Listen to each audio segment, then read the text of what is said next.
Hello, everybody. Welcome to the very first ever edition of Sparked Out. My name's Ben Cecil, and I'm joined tonight by my good friend Johners. Johners, how you doing this evening? Very good, very good. Now, I'm more familiar with the surroundings of barbed wire, but this is a first for me, and I'd say happy to be your co-host for the very first Sparked Out. I'm excited. No, well, certainly happy to have you here, and it is a revelation and a privilege to be here for the inaugural edition of Sparked Out. Very excited to be here, very exciting time. So obviously this was meant to be co-hosted by our good friend Mark Adams. Cannot join us tonight, but Mark, wherever you are, we hope you're doing well. Hope you're good out there. Hope everything's going sound.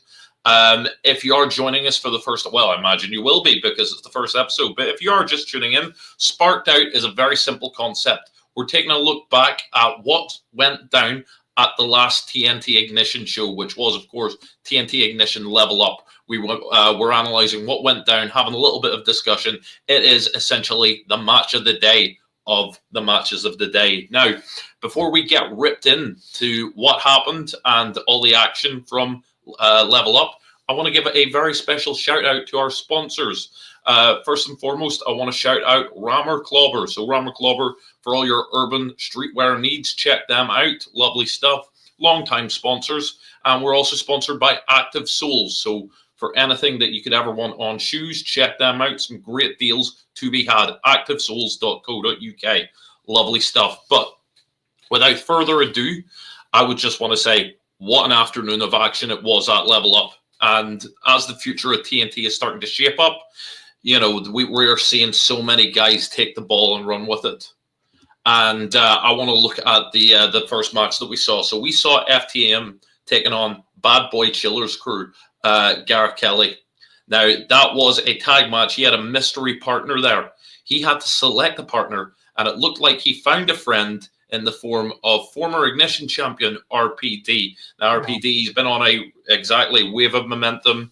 You're a big fan of RPD, aren't you, Johners? I am. I've interviewed him on my podcast, Wrestling with Johners, and he's a fantastic guy. But somebody that I do not want to be facing across the other side of the ring from me, and a perfect partner. But certainly, I'm sure FTM weren't too pleased to see RPD come out through that curtain that night. No, absolutely not. And hey, take nothing away from Gareth Kelly. He's a tough guy. He is a tough man. He might not be a distinguished wrestler per se in the same way that FTM and RPD are, but hey, he's not someone that I want to be facing off with, and it's certainly someone that they weren't pleased to see. So, you know, as a result, that created, you know, when you throw in the hard-hitting style of RPD there, it resulted in what was really a ding-dong battle. GK really impressed me, though, I've got to say. That was his first ever full match. And in the end, the spoils of war went to GK and the Natural Born Fighter, which Wasn't I'm sure got the Ignition. He was indeed. He was indeed in the Ignition Rumble. I do apologize if there's a bit of cross-talking because of the internet there. I can only apologize. He was in the Ignition Rumble. We got to see him for a little bit. He crossed paths with Critchy, which led to this bout. A standalone bout, as it were. He wasn't contending with 19 other professionals. It was just straight into the match, and it was bang, bang, bang. GK, as I say, he did so well, and I was happy to see him come away with the W there. I think it was a hard-fought victory, and he definitely earned it there in his first full, quote-unquote, real match. Great to see that, and I think he performed admirably. I would think so. Let me ask you, do you think, Kelly, do you think he's got a future in a TNT ring or an Ignition ring, should I say? Maybe, does he have desires? Does he have kind of, desires to be a pro wrestler and maybe get into some more encounters in the future? What do you think? Well, listen, let's never rule anything out in the crazy world of TNT Ignition. You know, we've seen some great things over the years. All I'll say is, as long as he's not cooking up a new hit album, we may well see him, so just keep your eyes peeled in the future. So that was a fantastic match. But on to the next one, though, right? This was a big one, and one I was looking forward to. You talk about just such history going into matches, and boy, this one had it in spades. Scott Oberman versus Tom Thelwell. What a match. What a prospect that was going to be. Now, both men had to take some time away from Ignition. Obviously, we've not seen Scott Oberman for a long time, not since he was sent packing by none other than Tom Thelwell. Tom Thelwell, of course, taking a break as well, taking some time to reevaluate, reassess his comeback, bigger, badder, better. It's good to see him again. So the prospect of these two bulls getting it on, I'd say it was very exciting. I mean, yourself, Johners, you've seen both of these men in and out of TNT. They are so good at what they do, and the prospect of seeing them at that top level, I mean, you've got to say that was exciting. The thing is, and what I love most about the Ignition brand is it really does kind of showcase some of the exciting young talents that's out there in the Northwest and further afield. And I've seen Tom Thelwell. I first saw him in 2021. I first saw Scott Oberman in 2021, 2022. And these two have gone to great heights. Am I right in thinking that they're both former Ignition champions? Or certainly Scott Oberman is, for sure. Scott Oberman is. Tom Thelwell, that is a title that has eluded him thus far. However, he is a former Ultra X champion. And hey, who knows? With that belt recently becoming vacated, you never know. That's the phrase that we always like to use as a get-out-of-jail-free card, but you never know, Johners. So I certainly think that he'll have eyes on any title that he can get. However, this situation, as personal as it is between himself and Scott Oberman, I think they've only got eyes for each other right now, and especially how this match ended. It got ugly in a hurry. So this match actually got restarted. So Oberman was initially disqualified by the official James Greenwood. And then 2-0, Tom Thelwell took the victory again by referee decision. So it just goes to show you how hot things are getting between these two thoroughbreds. Yeah, absolutely. Let me ask you just regarding these two. I mean, where does that leave Scott Oberman, especially after losing not once, but you could say twice to Tom Thelwell, and Tom Thelwell kind of on a bit of a tear? I don't think that Scott Oberman's going to take that lying down. He might come across as very breezy and laid back, but it eats away at a man like that. It gnaws at him. It physically gnaws him. And I know that he is going to relish any opportunity that he gets to get his hands on Thelwell. And between you and me, I'm going to love seeing it. I'm going to love seeing it. Well, it sounds like it's not over between these two. I don't think so. Not by a long shot. No, we're definitely going to see some more definitive between these two. I can feel it, Johners. I can feel it. Definitely what we're looking forward to in an Ignition ring. So I can't wait to see it. No, absolutely. Now, to sort of cap off what was a huge first half to Level Up, we had a huge match that, as we have seen in the past, can shake the very foundation of not just Ignition, but the whole of TNT to its core. And that was, of course, the men's, and I'll come back to that in a second, the men's Level Up briefcase scramble. We had some very, very game competitors in this one. We had Najay, Lewis Johnson, Bullet, Jimmy Jackson, Joe Kessler, and Shreddy. They were announced for the match, wow. But of course, yeah, exactly. That is a platter of meat right there. Exactly. Whoa, that is a thrilling proposition. But of course, as there is with everything, my dear Johners, there was a twist in the tale. As of course, the most beloved man in TNT, Critchie, got himself involved. So it wasn't enough to be in that first match to have suffered a loss against GK and RPD. He wanted to get himself involved. So I'm not sure how it went down. I'm not sure who he threatened backstage, but he got himself into the men's Level Up briefcase scramble. And that was such a frenetic match. We saw pinfall on pinfall on pinfall. The briefcase obviously changed hands between the men, on more than one occasion. Obviously, it was so close to call before, obviously, the very, very finish. Now, obviously, at the end of the day, it was Critchie that came out on top. He beat out 6 other men in what was a real highlight for the show. And he ended up lifting that briefcase, which that little boy was not too pleased about.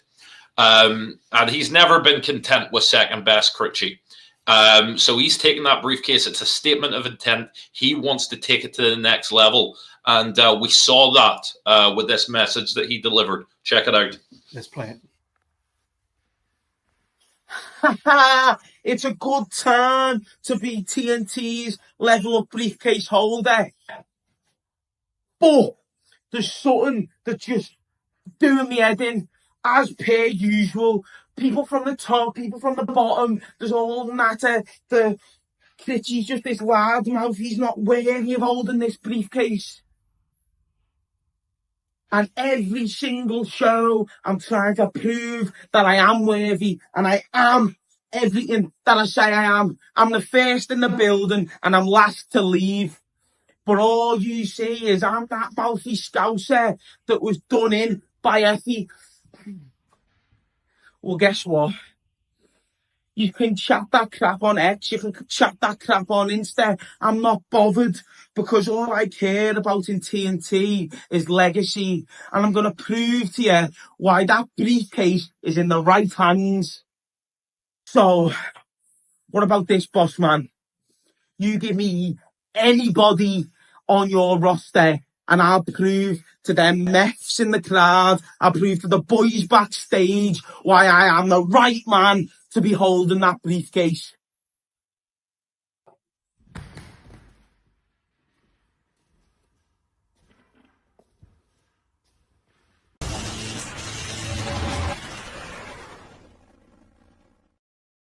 Wow, tough words. Yeah. That is a huge challenge right there, like not just to anybody. So if anybody thinks they can step up, I mean, I hate to say it because he is a loudmouth. Hey, he called me meal deal once, and that hurt my feelings. But the fact of the matter is, this man is a game competitor. He is ready for the big time right now, and he has just proven that, and he's backing it up. And hey, it's hard to just call him a loudmouth. He's backed it up. He won the Ignition level up briefcase for the men, you know, so it might be easy to criticize and say, well, he did this, did that. He is holding that briefcase, and it's hard to argue with that fact. Absolutely. And we know as well, I just want to touch on this briefly, that winning that briefcase, you know, it has big implications, as I've said, not just on Ignition, but for the rest of TNT. Let me tell you a little story. Who won it last year?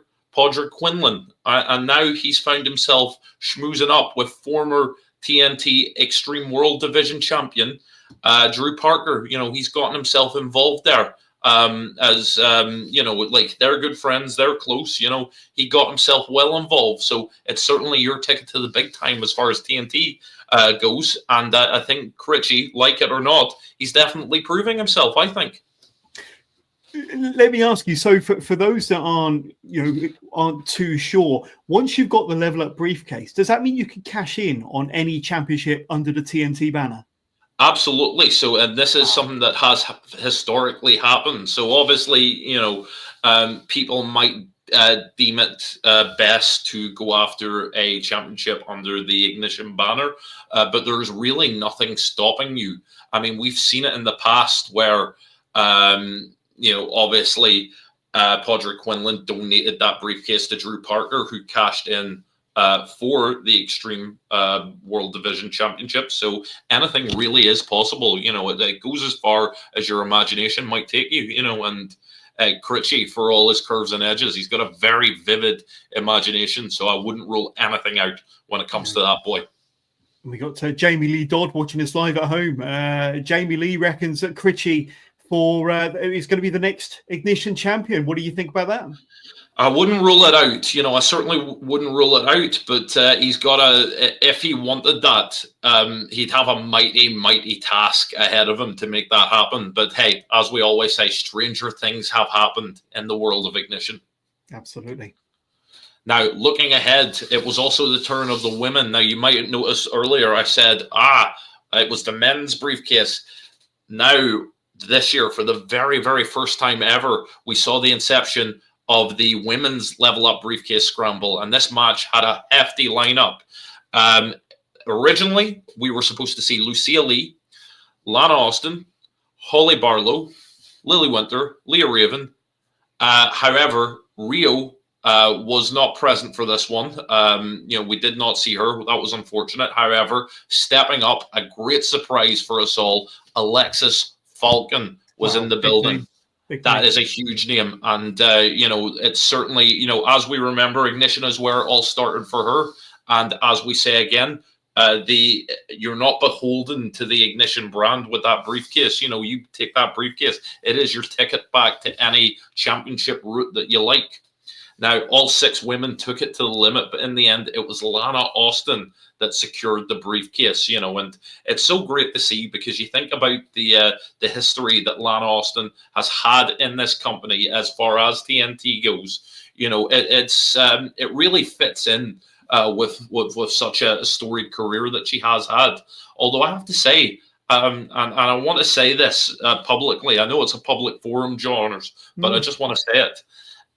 She really has changed as the years have gone on. I think that bears repeating, and it is worth saying, the fact that, she's not the same woman that we saw in 2015, 2016. She's heavily involved with the Temple of Malum. That is not the same Lana Austin that we might have seen coming to TNT originally a decade ago. Well, with her involvement with Temple of Malum, how do you think that that's changed Lana over the last year or so? I think it has definitely changed her mindset. I don't want to say, it's leveled her up, it's turned her into a winner. She was always a winner. Yeah. But and we've seen that mentality outside of TNT where, she's become, very self-focused with Lana Oki, which, it's great. But, with Temple of Malum, she's just so dangerous, especially how she gets in there and fights with them. And, we've seen her get involved in some questionable decisions. So, it really is a case of her using her powers for evil, really, instead of good. And I put emphasis on that word power because anyone that's new to Ignition TNT might think that, is she just a valet for these 2 bad dudes? No, she can go. And she is. Yeah, exactly. She is one of the most storied professionals, regardless of gender, in the history of this company. She was one of the longest tenured women's champions for a good reason, was our 2nd ever champion. And that only goes to show. In fact, I think in getting older, she's only become more dangerous. And I think, only being around Temple of Malum has just taught her tricks on how to get even better and better and more dangerous. So that's certainly how I feel anyway, Johners. Yeah, I think she's more dangerous than ever, especially with her involvement with Temple of Malum. And now she's a level up briefcase in TNT. It makes a force to be reckoned with. And I think all champions in TNT need to be looking over their shoulder, because I think Lana, she's got the bit between her teeth. She's got all the momentum now, and she's got that briefcase that she can cash in whenever she chooses. And again, I've used that phrase irrespective of gender. Yes, it might be easy to imagine her going after Lucy Sky. It might be easy to imagine her going after Session Moth Martina, who we'll get onto very, very quickly. But again, one of the toughest fighters in the game. Gender doesn't even come into it. I think whatever champion you are, your card is marked. And that's my opinion. 1,000%. Now, we've mentioned them, so we will get on to it. It was very exciting. So we were looking forward to this match between Session Moth Martina and Lucy Sky. Now, they'll be keeping one eye on each other. And they certainly did, so there was a bit of an interaction between themselves at Comic-Con this Sunday. Comic-Con Liverpool, they got into the ring with each other. It was kept very respectful, but obviously tensions are starting to bubble up ahead of their big bout. Obviously, they had this match at Level Up where it was discussed that the 2 women's belts would be unified, but it ended in really quite unusual circumstances. And let's take it back. Off the ropes, missed, ducked under. Oh! Both went for a crossbody. One. What? Whose shoulders? Hang on. Whose shoulders? Hang on. Whose shoulders are down there? Was it Lucy? I thought it was Session Moth. No, this can't be right. We need to. Can we get a replay on We got screen, a mid-air please? collision. Ladies and Both went for gentlemen, the I have been crossbody. informed by the referee that due to both ladies' shoulders being down, this match is a draw. Oh, come on. What? No. We can't have it end like that, Mark. So they hit in mid-air crash, and the way they landed, both shoulders were down. I thought it was Martina. You thought it was... I thought it was Lucy Sky. I mean, it was clearly both. The ref saw that. Damn. Not the way we wanted this to end. We wanted to see a nice, clean, decisive winner. So nobody... They both technically retain, even though they both lost. This is not the way we want it. But they both won. Oh, hang on. No, Martina's got the mic. They both lost. They both won. They both retained. They both... I'm confused. No, Lucy. You just took me to my absolute limit. And no way are we ending this on a draw. You are far, far too good to go down like that. So it's about time. We danced in your arena today. But how about next month? At Going Off Big Time, I invite you to my play area.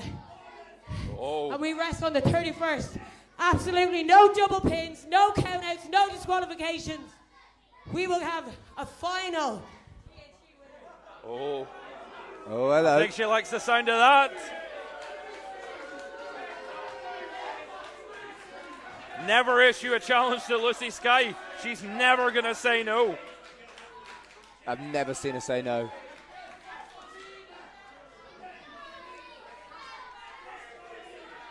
Session 1.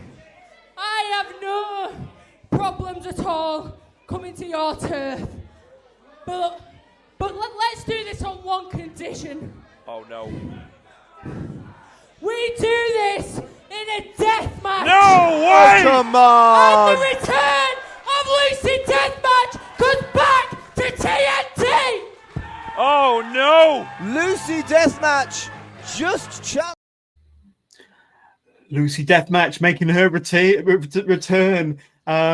We saw it last year when she became the two-time Ignition Women's Champion. And that, we've seen her in some bloody encounters over the last 12 months or so, Ben. And it sounded to me, or looked to me there, like Martina was not too pleased with that match stipulation or suggestion from Lucy Sky there.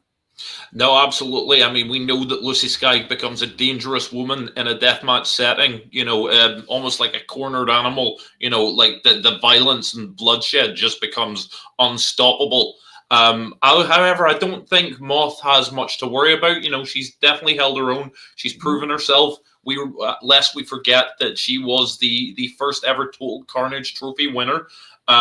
She won that as Session Goth. But nonetheless, she's held that. She's held her own in death matches in TNT. So I don't know how much she really has to be worried about. Either way, all right, and you're going to like this, okay? It's going to be a little too hot for Ignition, this match. But I assure you, someone's about to get sparked out on May 31st in that death match. Do you like that? There we go. There we go. Love it. But it will be a death match for the undisputed. Like you say, Session didn't appear too chuffed with what Lucy Sky had to say there, announcing that she wanted it to be a death match. But I mean, she's one of the best in the business and one of the toughest in the business. We've seen her, in many death matches before. But that's going to be. What do you think? What do you think the TNT Extreme Wrestling fans are going to see on that day? Because there is going to be a lot of bloodshed, a lot of carnage. And are we going to see a decisive winner on May 31st? I think that this one is destined to get so messy that there couldn't be anything but a decisive winner. I think that those women, and a lot of respect is there, and I saw that respect at Comic-Con in Liverpool. But when you have a match in a setting like a death match, there's no room for ambiguity. There's no room for, did she kick out? Did she? It is clean and decisive every time. Only one person is going to walk away. And even when you do walk away, you don't walk away the same way that you walked in. So I think that whoever walks out the victor, there's going to be no questions about who won that match, Johners. Yeah, absolutely. And I'm sure Session Moth will be bringing back. Did she coin it the kendo stick or the kendo stick? That was it, wasn't it? The kendo stick. The kendo stick, yeah. I always love seeing that thing. I think we need a Redux version for 2025, I'm telling you. So obviously, you know, we don't promote drinking on Ignition. You know, maybe we can have our own version with a couple Ribena cartons. Hashtag not sponsored, but Ribena, it is delicious. So if you're all right there, hook us up. But, you know, we'll keep it PG nonetheless. Sparked Out After Dark. Maybe that's a spin-off we need to think about, Ben. Sparked Out After Dark. Well, yeah, Sparked Out After Dark. In that version, I'm not wearing any trousers, which is how I always present Sparked Out. So, but that is by the by. If you want to see that, it's $9.99. Let's move on indeed. To PG-13. It's getting a little blue. So anyway, in our main event, and it was a big one, and we almost need a bit of levity before we talk about this, but at the main event, how huge that was. We saw the Lion MVK, and he defended that Ignition Championship against none other than Joseph Connors. Now, Joseph Connors, of course, clawed his way back up to main event status by winning the Ignition Rumble. He called this shot for this night. And it was a hard match between the two. There were so many points where I thought we were actually going to see a new champion. But in the end, it was MVK who came out on top and showed us why he is the man to beat. Oh, yeah, look at that. Wasn't it? It was a strong... It was a strong match, absolutely. So Joseph, don't get me wrong. Yeah, exactly. Look at him there. So don't get me wrong. It was not an easy day at the office for MVK. Joseph Connors took MVK to his absolute limit. But at the end of the day, you've got to go that little extra further to prove that you are the man around these parts. And MVK, whether you love him or you hate him, he's your champion, and it looks to stay that way for a very long time. However, it does beg the question: if anybody could do it, who could be the one to take down MVK? Now, obviously, there's going to be a couple of names that we're thinking about. Obviously, the spotlight might be on Critchie because he's got a direct line to that title, and Lord knows he wants to use it. But we've also got names in the hat like Lewis Johnson, Joe Kessler, Bullet. I think would like another turn at the Ferris wheel. Johners, who do you think could really take it to MVK at this present time? I mean, I like Bullet. I think Bullet is one of the very best heavyweights in all of Europe. I'd like to see him have another crack at MVK. But a name that we mentioned earlier on, what about Tom Thelwell? Because Tom Thelwell, he's back. He's got the bit between his teeth. He's got all the momentum, especially after his victories against Scott Oberman at the last show. He might be a good shout. And he's a young, I'd say, fierce competitor from the Northwest. And yeah, I mean, what do you think about Tom? No, I like Tom, and I think this could be his year as well. Obviously, he just needs to deal with his Oberman problem, because that is going to be like the ghost that you can't get rid of. And Scott is very, very hard to shift. He's a game competitor, so those two need to lock horns. And I think that is like the ghost from his past that he needs to extinguish. But I think like on his day, he could take MVK to the limit. So I would not rule Mr. Thelwell out by any means. I've got one more for you. I've got one more for you. A former Ignition champion, Shreddy.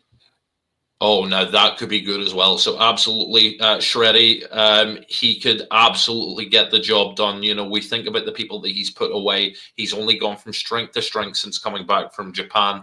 I think he absolutely could get the job done. But as it stands, MVK is the man to beat, and that is going to continue as we roll on to All Eyes on Me. So there are a few matches that have been announced. I don't believe they've all been announced, so we have to keep that sort of under wraps. But that is the poster. May 31st, 2025. Tickets are available on Skiddle, and we'd love very much for you to join us at that juncture. We'd be loving to see you. Get yourself down. I'll be there on commentary. And some of these matches that have been announced already, they're spicy. They're very, very good, and I can't wait. So it is going to be a very, very good night. So until that time, though, Johners, I can't wait. And all I can say is, forgive me for doing this because it's cheesy, but I'm just going to do it again. I'm just going to do it again. Go on. I can't wait to see somebody get sparked out.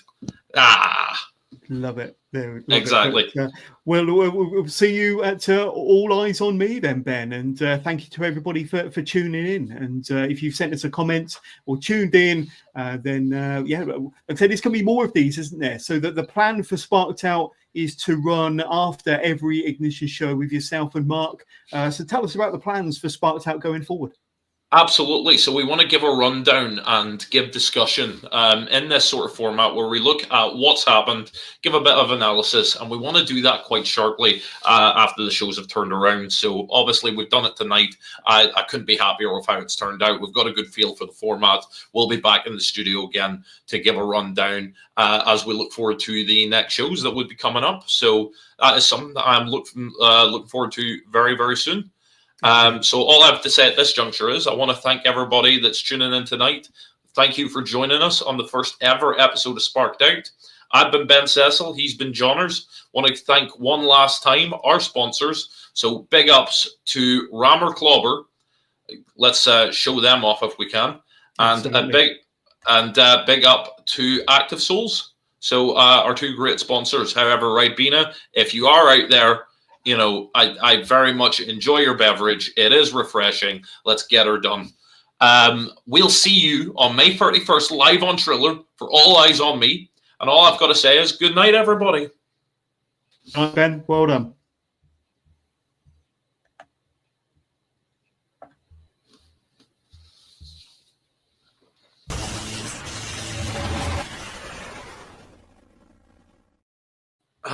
There we go.